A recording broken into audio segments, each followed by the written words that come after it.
Cordial saludo. Para mí es un verdadero placer darle la bienvenida, como siempre, a estos cuentos de la noche o noche de cuentos. Ya 2 años, con este espacio de entretenimiento, contando historias que muchas veces se han olvidado. Historias de los mitos, cuentos, leyendas de nuestro país, que hacen parte de una cultura que lentamente se ha perdido, una cultura que tenemos que recordar y aprovechar para llevarla hacia el futuro, hacia nuestra descendencia. Bueno, vamos con 2 cuentos, entremos de lleno en el programa. El primer cuento tiene como escenario la antigua ciudad de Bogotá. Hay una iglesia que recibe hoy el nombre de San Ignacio. Es una iglesia con una historia fabulosa, llena de cuentos, mitos, leyendas, milagros, cosas que ocurrieron y que tal vez aún ocurren en un recinto, en un templo que tiene mucha historia, varios siglos. Vamos con el primer cuento.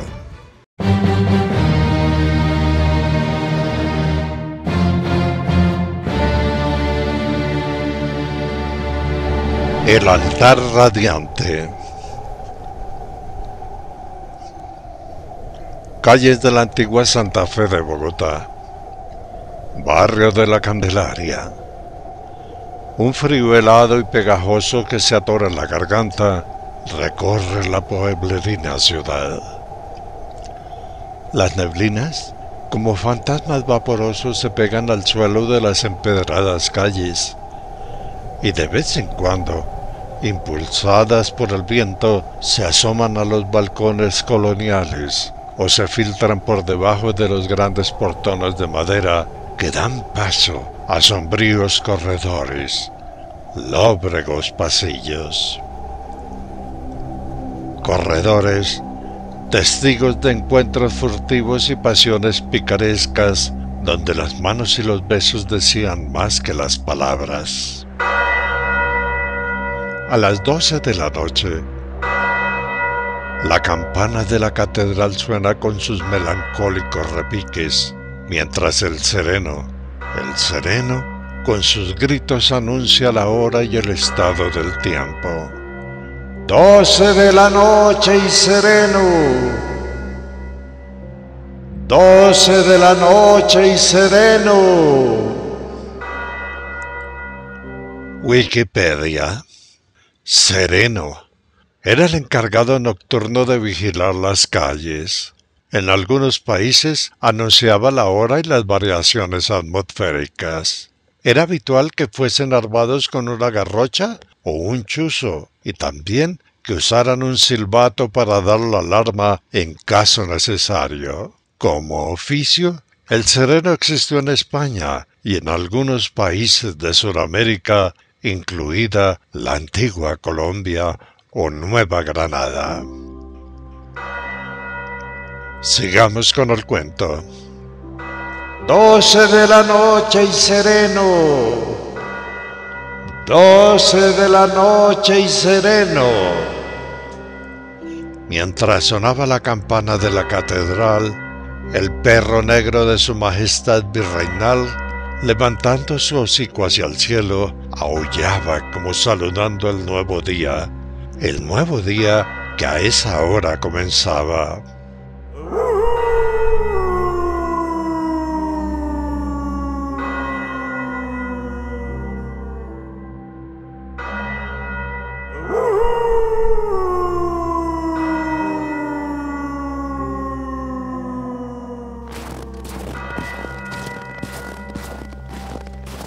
Y esa era la señal para que en ese momento muchos caballeros apasionados o infieles, envueltos en sus largas capas y sombreros de ala ancha, desfilaran a escondidas, ocultos entre las sombras, camino de sus viviendas.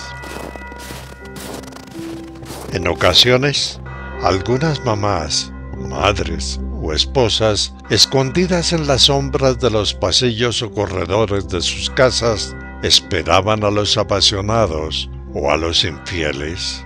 Algunas estaban armadas con un palo, un látigo, una chancleta, una espada o un arcabuz. Todo dependía de la rabia y el dolor que ellas tuvieran. Por eso, no era raro escuchar a la medianoche colonial los gritos y lamentos dolorosos de hombres apasionados o infieles que debían pagar por sus pecados. Y fue en aquella noche de frío y de neblinas cuando en la casa cural de una iglesia, llamada en aquel tiempo Iglesia de San Carlos, el sacerdote que dormía profundamente despertó por causa de los alaridos de un caballero vecino. Gritos que retumbaban en la calle y llegaban hasta su habitación. ¡Ay!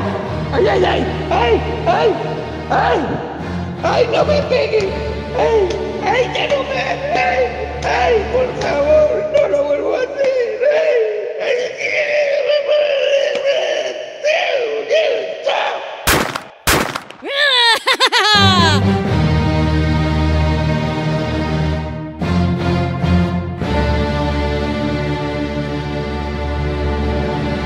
Después de los gritos, el silencio llegó y el curita no pudo volver a dormir. Entonces, agobiado por un desesperante desvelo, maldiciendo los alaridos del infiel que había sido castigado, se levantó y renegando fue a orar a la iglesia. Fue a orar para ofrendar a Dios su nocturnal desvelo. Arrastrando chancletas o chancleteando, el curita vestido con una pijama blanca y con la cabeza agachada, ingresó a la iglesia por un pasillo que conectaba la casa cural con el altar.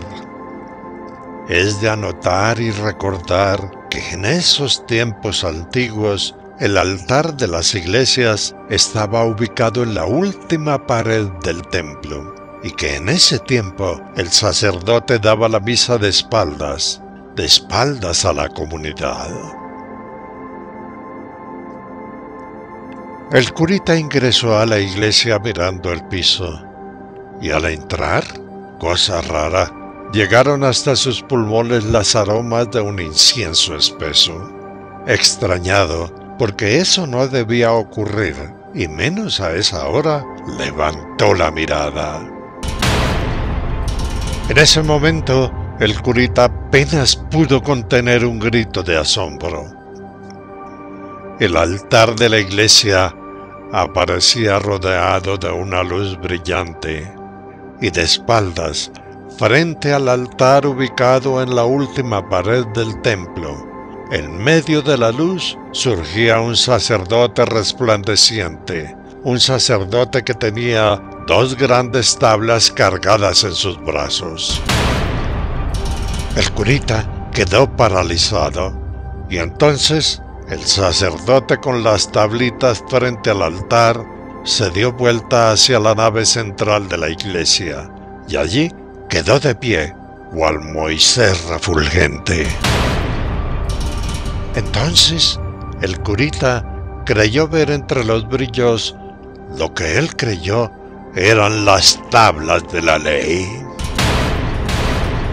Luego, y frente al sacerdote brillante, vio un ángel grande, radiante y vaporoso.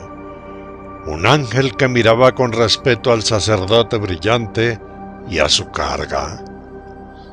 El curita, paralizado, con los ojos muy abiertos, pensó: el arcángel de la consagración.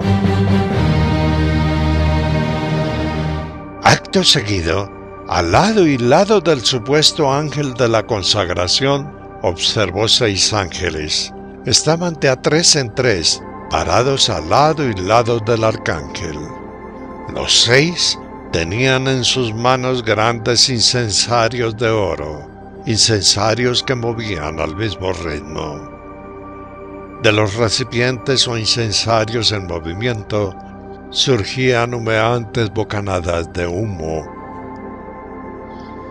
La visión era sublime, pero para el curita con insomnio también fue de gran susto. No podía explicar lo que veía. Por un momento, los ángeles estuvieron en su sitio. Entonces, el sacerdote refulgente con las tablas se giró hacia el altar y dando 2 pasos, penetró en el altar, en la pared, y desapareció. Al momento, la luz refulgente en el altar se disolvió, y entonces los ángeles se esfumaron. La iglesia quedó sumida en la oscuridad, y el curita quedó desmayado, todo desgonzado en el piso. Un chorro como de agua escurría por el lado inferior de su pijama.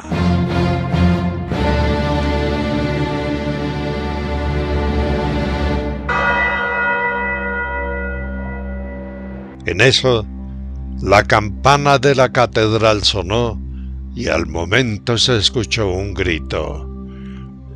1 de la madrugada y sereno. 1 de la madrugada y sereno. El perro negro del virrey nuevamente aulló.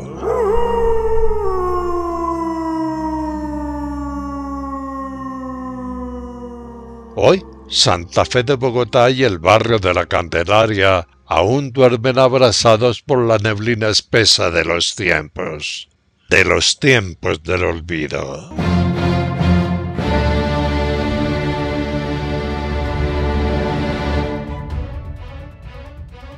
Iglesia de San Ignacio, llamada en tiempos antiguos Iglesia de San Carlos, le cambiaron el nombre así tan y luego tan por causa de la expulsión de los jesuitas del territorio colombiano.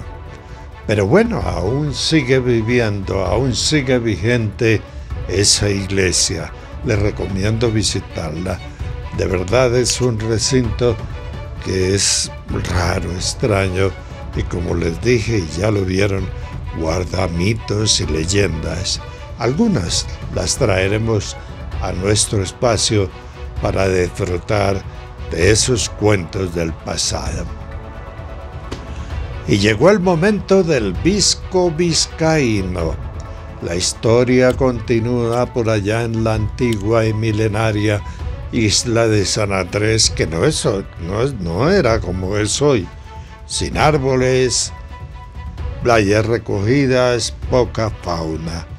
En el pasado fue un lugar cubierto o una isla cubierta de grandes bosques, árboles monumentales, focas, miles de focas, tortugas marinas que llegaban a anidar en sus playas, aves, todas las aves marinas y continentales, muchas aves que venían migrando de Norteamérica o de Sudamérica a Norteamérica, paraban allí en la isla de San Andrés, un paraíso, y aún lo continúa siendo. Bueno, el Visco Vizcaíno.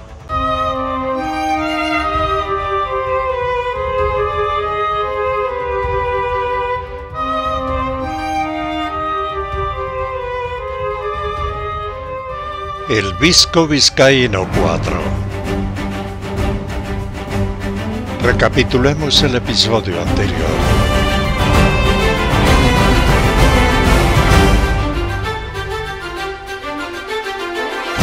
En el año de Nuestro Señor de 1715, 11 galeones cargados de tesoros enfrentan un poderoso huracán, y al hacerlo, aquella magnífica flota naval se hundió. De la flota zozobrada, solo uno de los buques, el Santa Gabriela, guiado por un joven que veía lo que otros no veían, milagrosamente se salva, y entonces el galeón arrima a la isla de San Andrés, en Colombia.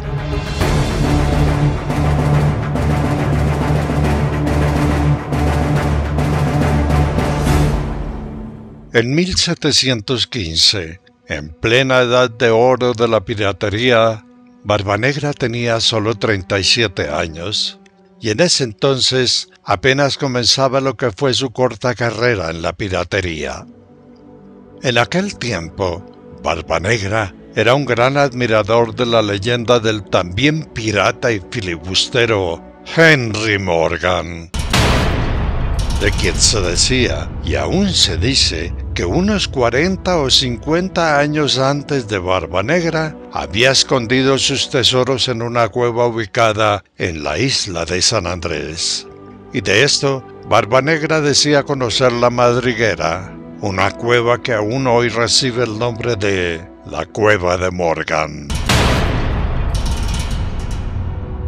Pensando en acrecentar su riqueza y esconder la que el mar le había regalado con el desastre de la llamada Flota de Indias, Barbanegra secretamente, con su único navío, el único que tenía en ese entonces, tomó rumbo a San Andrés. Y en el camino, él nunca notó o se dio cuenta que otro navío lo seguía. Y en él, comandando la nave, estaba una mujer que apenas comenzaba su carrera. Era la pirata Ana Bonita.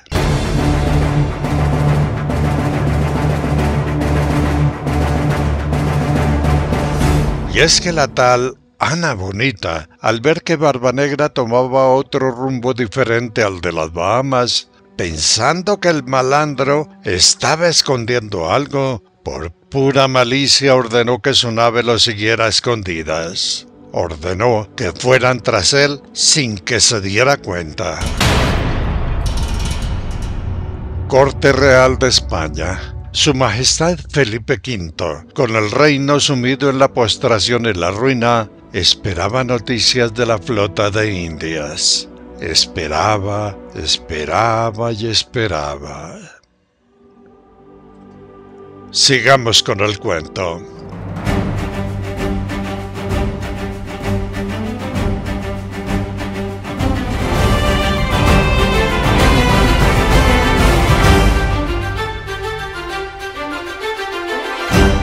Isla de San Andrés. En la larga y anchurosa playa de arenas doradas como el oro que hoy ya no existe, el capitán, mirando aterrado al visco vizcaíno, se dio cuenta que luego de su encuentro con alguien a quien llamó Don Diego, sus ojos ya no eran viscos. Cuando el capitán iba a preguntar la razón de esos ojos normales, fue interrumpido por Don Diego, el hombre que lo había recibido en la isla acompañado de 5 jovencitas y una dama desaliñada de pelo corto y con manchas en la cara. Una dama a quien el visco vizcaíno, que ya no era visco, llamó Victoria. Cuando ya el capitán iba a preguntar, Don Diego, aproximándose, le dijo: «Capitán, permítame, voy a mostrarle algo». Entonces Don Diego, sacando de su cintura un redondo estuche de cuero, se lo entregó. El capitán, extrañado, tomó el redondo estuche de cuero y lo destapó. Sacó de él un pergamino enrollado y al extenderlo, lo primero que vio fue el escudo de su Majestad Felipe V de España. Extrañado por un momento, el capitán miró a Don Diego y luego, en voz alta, desplegando el pergamino, leyó el contenido. «El portador de la presente es representante directo de esta corona, y mi autoridad se extiende sobre él. Cualquier orden que él imparta debe ser considerada como una orden de vuestro rey. Firmado Felipe V de España». Al terminar, muy pero muy extrañado, el capitán bajó la esquela y miró a Don Diego. Entonces Don Diego, extendiendo el dorso de su mano izquierda, le enseñó el anillo en su dedo anular. El capitán, que ya conocía bien la joya, pues en alguna ocasión especial había besado la mano del rey, aterrado, dio un paso atrás y luego, hizo una reverencia, y al hacer la reverencia, guardó el pergamino en su estuche de cuero y alargando una mano, lo entregó a don Diego. Al erguirse el capitán, don Diego, el representante del rey, le dijo: «Capitán, es importante que los tesoros lleguen a España, los tesoros comprendidos entre el que usted trajo, los que vienen en camino y uno que nosotros ya encontramos. De llevar esos tesoros a España depende el destino». El capitán no entendió nada. Él solo estaba desconcertado porque no comprendía qué hacía un representante del rey en esa isla alejada del mundo. Entonces, dirigiendo la mirada al visco, que ya no era visco, le hizo un gesto de no entender nada.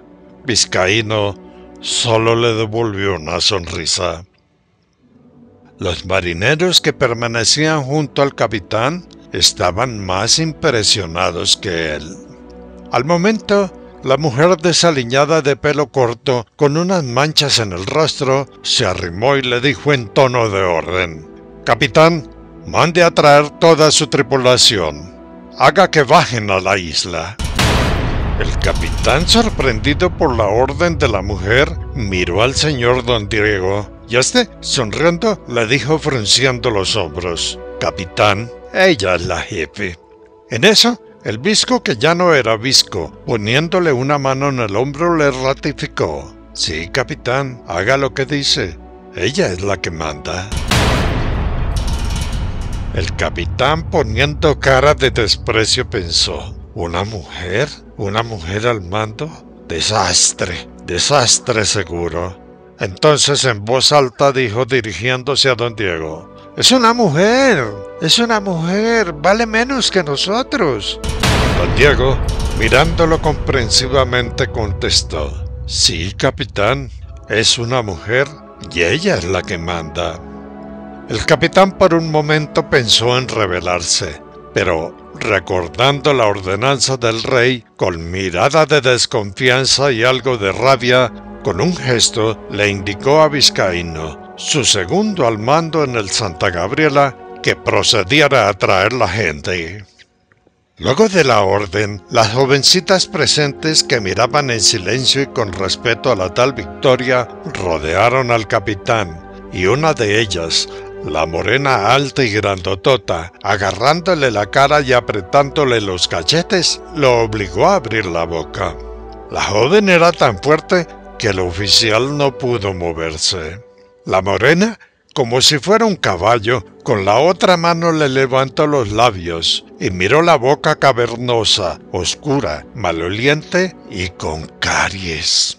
Entonces, la morenaza, sin soltar al capitán, girando hacia la desaliñada, le dijo casi gritando: «¡Escorbuto!».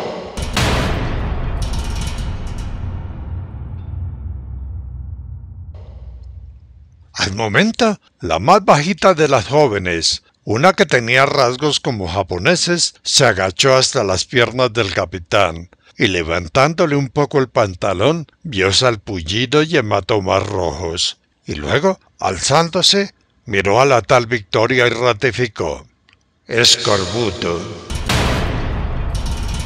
El capitán sabía de su enfermedad, pero a pesar de los dolores que el mal le producía, en boca, piel y huesos, disimulaba muy bien su padecimiento, y lo hacía para no parecer inferior ante sus subalternos. Entonces, al sentirse descubierto, puso cara de enfermito.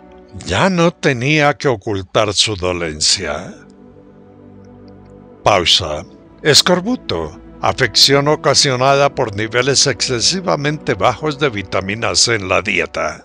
Las personas que no ingieren suficientes frutas y vegetales en su dieta tienen mayor riesgo de padecer el escorbuto. Algunos de los síntomas del escorbuto son aparición de hematomas, encías sangrantes, debilidad, fatiga extrema, en casos extremos, la muerte. En tiempos antiguos, esta enfermedad era muy común entre los marineros. Escorbuto. Continuemos con el cuento. El capitán, en ese instante, y con cara de compungido, sintió que todos los dolores soportados durante meses se le venían encima. Entonces se desgonzó como derrotado. En eso, tomándolo del brazo, una jovencita morena con apariencia indígena lo sostuvo y luego, con paciencia, lo guió hacia el interior de la isla. Al ir caminando con la joven, todo dolido y compungido, arrastrando los pies y con la cabeza agachada, por un instante, el capitán vio una sombra negra, grande y circular. Una sombra que llegó, los cubrió y luego pasó muy veloz. Entonces, haciendo un esfuerzo, el capitán miró hacia el cielo. Pero, cosa rara, no había ni una nube, y lo que había visto no era la sombra de un ave al pasar. Estaba seguro que algo muy grande y circular había pasado sobre él, cubriendo el sol y provocando la gran sombra. Entonces miró a la jovencita indígena, y ella, como si no hubiera visto nada, sonriendo, le devolvió la mirada. Y así los dos, jovencita y capitán, caminando sobre una arena dorada como el oro, entraron al bosque de grandes árboles. Bosque de grandes árboles que en San Andrés hoy ya no existen. Entonces la jovencita con rostro indígena se detuvo y luego, parándose frente al capitán, con una de sus manos, como quien corre una cortina, la pasó frente al rostro del oficial. Luego, con uno de los dedos, le tocó el entrecejo. Al momento del contacto, el capitán se sintió como mareado y cerró los ojos. Luego, medio tambaleándose y al alzar la mirada, el rostro se le iluminó.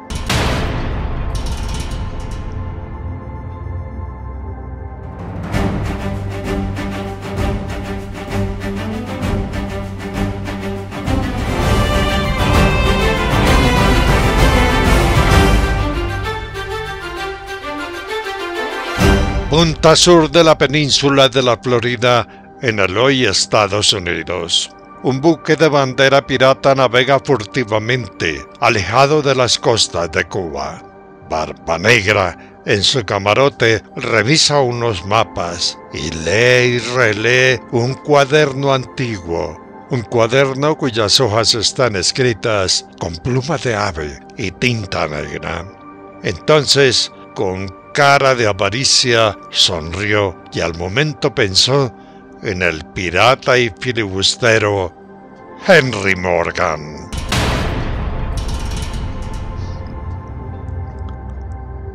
Barbanegra, con su larga barba atada con cintas y armado hasta los dientes, por esos días ya había adquirido su apariencia calculada.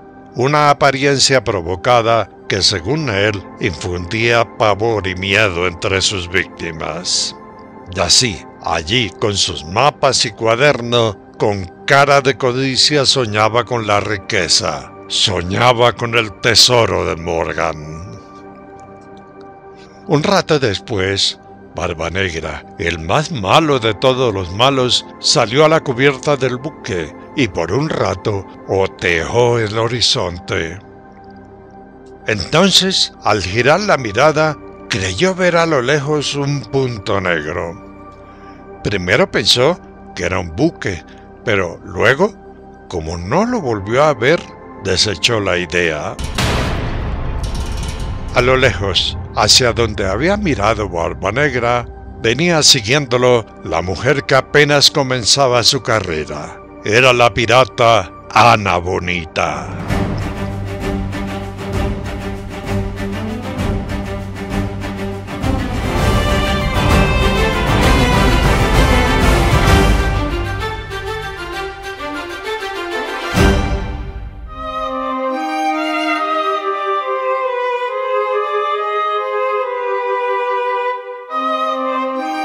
En la corte real de España Su Majestad Felipe V, con el reino sumido en la postración y la ruina, esperaba noticias de la flota de Indias. Esperaba, esperaba y esperaba. Este cuento del destino continuará.